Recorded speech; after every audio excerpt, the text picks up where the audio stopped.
नमस्कार दोस्तों। अगर आप बिहार में अभी कोई भी जमीन खरीदने वाले हैं तो आप सभी के लिए एक बहुत ही जरूरी सूचना निकल के आया हुआ है। अब जमीन खरीदने से पहले कुछ बातों का आप लोग को ध्यान रखना होगा, कुछ चीजें आप लोग को चेक करनी होगी, नहीं तो बाद में आप लोग को यहाँ पे परेशानी हो जाएगा और आप जो है बहुत ज्यादा परेशान हो सकते हैं। क्योंकि यहाँ पे क्या है कि एक जो सूचना है वो सरकार की तरफ से यहाँ पे जारी किया गया है, जिसमें कि जमीन खरीदते समय आपको क्या क्या ध्यान में रखना होगा उसको लेकर आप लोग का जानकारी यहाँ पे दिया हुआ है।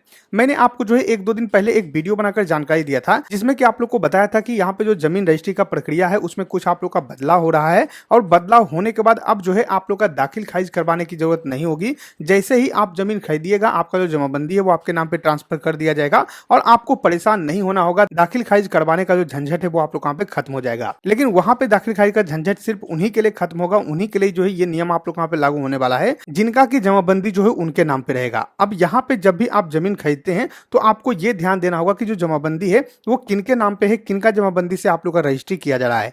यहाँ पे देखिए मैंने जो पेपर कटिंग है उसको यहाँ पे ओपन कर रखा है और यहाँ पे देखिए आप लोग का जानकारी दिया हुआ है कि लोग वही जमीन खरीदें जिसकी जमाबंदी बेचने वाले के नाम पे हो। यानी दोस्तों यहाँ पे आप लोग को बोला जा रहा है कि आपको जो है वही जमीन खरीदना होगा जिसमें कि जो जमाबंदी है वो रजिस्ट्री करने वाले के नाम पर रहेगा। मान लीजिए कि आप लोगों ने किसी से जमीन खरीदा है, मान लीजिए कि जो यहाँ पे जमीन बेचने वाले हैं उनका नाम जो है राम यहाँ पे है, तो राम से अगर आप यहाँ पे जमीन खरीद रहे हैं तो ऐसे में आपको इस बात का ध्यान रखना है कि उन्हीं के नाम पे जो है आप लोग का जमाबंदी होना चाहिए। यानी कि जो आप लोग का उनका नाम रहेगा उनके नाम से आप लोग का ऑनलाइन में शो करता है, तभी आप लोग को जो जमीन है वो यहाँ पे खरीदना है। लेकिन अभी क्या होता है कि अभी आप लोग का बहुत सारा ऐसा जमीन है जिसका की जमाबंदी जो है उनके दादा के नाम पे है, उनके परदादा के नाम पे है, तो वैसा जमीन आपको नहीं खरीदना है। अगर आप वैसा जमीन खरीदते हैं तो आगे चल के आप लोग को परेशानी हो जाएगा। उसके साथ साथ जो नया आप लोग का प्रक्रिया है उस प्रक्रिया में आप भाग नहीं ले पाइएगा। आपका ऑटोमेटिक जो है जमाबंदी कट के आपके नाम पे नहीं चढ़ेगा, क्योंकि वो जो है संयुक्त जमाबंदी वाला यहाँ पे जमीन हो जाएगा। तो उसका जो है रजिस्ट्री के बाद डायरेक्टली आपका जो जमाबंदी है वो आपके नाम पे नहीं चढ़ाया जाएगा, आपको जो है दाखिल खारिज यहाँ पे करवाना होगा। तो ये आप लोग को यहाँ पे ध्यान में रखना है। अभी आप कोई भी जमीन खरीदते हैं तो अगर आपको परेशान नहीं होना है तो ऐसे में आपको जो जमीन उन्हीं से रजिस्ट्री करवाना है जिनके नाम पे जमाबंदी है। तो अगर आप ऐसा जमीन खरीदते हैं जिनके नाम पे जमाबंदी है तो आपको परेशानी नहीं होगा।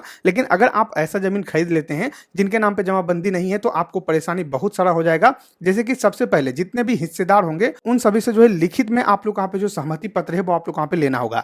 यानी कि मान लीजिए कि आपने जिनसे जमीन खरीदा है उनके पिताजी के नाम पे जमीन था और उनके जो है 3 बेटे हैं और 3 भाई में से किसी एक भाई ने आपको यहाँ पे रजिस्ट्री किया है, तो अब आपको करना क्या होगा, बाकी के 2 भाई जो हैं उनसे आप लोग यहाँ पे सिग्नेचर करवाना होगा, उनसे जाकर आप लोग को दस्तखत लेना होगा, सहमति पत्र लेना होगा। यानी कि लिखित में आप लोग को यहाँ पे जो है कागजात लेना होगा, तब जाकर आपका जो जमीन का यहाँ पे जमाबंदी है वो ट्रांसफर हो पाएगा और आपका जो दाखिल खारिज है वहां पे हो पाएगा। और अगर जो कोई एक भाई भी यहाँ पे सहमति नहीं देते हैं तो ऐसे में आप परेशानी में पड़ जाइएगा। आपका जो जमीन है वो यहाँ पे जो है प्रॉब्लम में आ जाएगा। आप जो जमीन खरीदे हैं उसका दाखिल खारिज नहीं हो पाएगा और आगे चल के कोई ऑब्जेक्शन उस पर कर देते हैं तो आप लोग वहां पे परेशानी हो जाएगा। तो इसलिए सरकार ने बोला है कि आपको जमीन वैसा ही खरीदना है जिनके नाम पे जमाबंदी रहे और जो रजिस्ट्री कर रहे हैं उन्हीं के नाम पे जमाबंदी रहे, तभी आपको जमीन खरीदना है। तो ये बात, तो इस बात का आपको ध्यान रखना है। इसको लेकर अलग अलग आप लोग का जो नोटिस है वो सरकार यहाँ पे जारी कर रही है। यहाँ पे देखिए आपका जो है दाखिल खारिज वाला एक नोटिस आया हुआ था, इसमें भी आप लोग का सेम जानकारी है कि जमीन का क्रय उसी व्यक्ति से करें जिसके नाम पर जमाबंदी चल रही है। यानी कि उन्हीं से आपको जो है रजिस्ट्री करवाना है जिनके नाम से जमाबंदी है। अगर मान लीजिए उनके नाम से जमाबंदी नहीं है,